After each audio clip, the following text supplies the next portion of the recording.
আপনাদেরকে জানাই সমাজ সেবা অধিদপ্তরে অভিনন্দন। আপনারা যারা সমাজ সেবা অধিদপ্তরে সমাজকর্মী হিসেবে ইতিমধ্যে আবেদন করেছেন, অনেকের সময় স্বল্পতার কারণে আবেদন করতে পারেননি, তাদের জন্য একটি সুসংবাদ রয়েছে।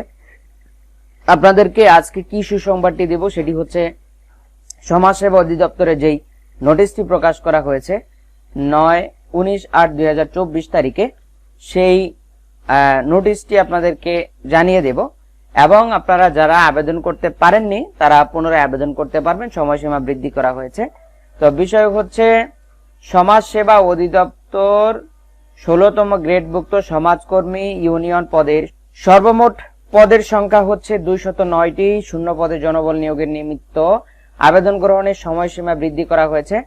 সমাজ সেবা অধিদপ্তর আওতাধীন 16তম গ্রেডভুক্ত সমাজকর্মী ইউনিয়ন পদে জনবল নিয়োগের নিমিত্ত গত 11/6/2024